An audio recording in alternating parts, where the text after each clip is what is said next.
అందరికీ నమస్కారం అండి. తెలంగాణ రాష్ట్ర వ్యాప్తంగా ఉన్న రైతు భరోసా సోదరులందరికీ కూడా రాష్ట్ర ప్రభుత్వం గొప్ప శుభవార్త అయితే చెప్పిందనమాట.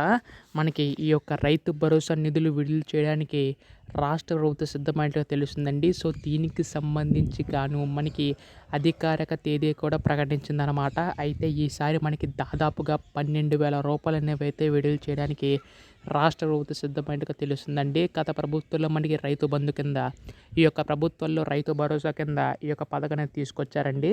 అయితే దీనికి సంబంధించి కానీ మనకి రాష్ట్ర ప్రభుత్వం ఈ యొక్క నిధులు విడుదల చేయడానికి సిద్ధమైనట్టుగా తెలుస్తుంది. అయితే ఈ యొక్క నిధులు అనేవి ఎప్పటి నుంచి విడుదల చేస్తారు ప్రతిదీ కూడా తెలుసుకుందామండి. అంతకంటే ముందు కొత్తగా ఎవరైనా మన ఛానల్ని చూసినట్లయితే దయచేసి వెంటనే ఛానల్ అయితే సబ్స్క్రైబ్ చేసుకోండి. దీని ద్వారా నేను పెట్టే ప్రతి లేటెస్ట్ అప్డేట్ కూడా మీకైతే ముందుగా తెలుస్తుంది. ఇంకా ఆలస్యం చేయకుండా వీడియోలోకి అయితే వెళ్ళిపోదాం. సో, మనకి తెలంగాణ రాష్ట్ర వ్యాప్తంగా ఉన్న రైతన్నులందరికీ ఉపయోగపడేలాగా రాష్ట్ర ప్రభుత్వం మనకి ఈ యొక్క రైతు భరోసా పథకాన్ని తీసుకొచ్చింది కదండి. అయితే దీనికి సంబంధించి గాను మనకి రాష్ట్ర ప్రభుత్వం రైతు బంధుని కాస్త రైతు భరోసా కింద మార్చి మనకి ఈ యొక్క రైతు భరోసా డబ్బులు అనేవి అయితే అందించబోతుందన్నమాట. దాదాపుగా 12,000 రూపాయల చొప్పున అయితే ఇవ్వబోతుందన్నమాట. అయితే ఈ యొక్క నిధులు కూడా అయితే మనకి తేదీ అయితే ప్రకటించారని చెప్పేసి అన్నాను కదా.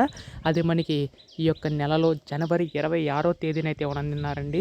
ఇది ఒక గొప్ప శుభవార్త అని చెప్పాలి. చాలామంది రైతులందరూ కూడా ఎదురు చూస్తున్నారు ఈ యొక్క నిధులు అనేవి అయితే ఎప్పుడు ఇస్తారని చెప్పి.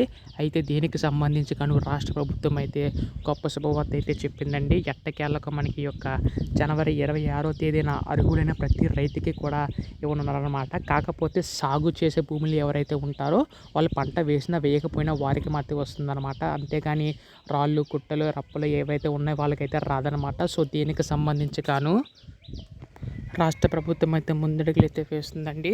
అయితే దీనికి సంబంధించి ఇటువంటి లేటెస్ట్ అప్డేట్స్ అన్నీ కూడా మీరు మిస్ కాకుండా వెంటనే ఎప్పటికెప్పుడు తెలుసుకోవాలనుకుంటే మీరు చేయవలసిందల్లా ఛానల్ సబ్స్క్రైబ్ చేసుకోవడం మాత్రమే. ధన్యవాదములు. జై హింద్.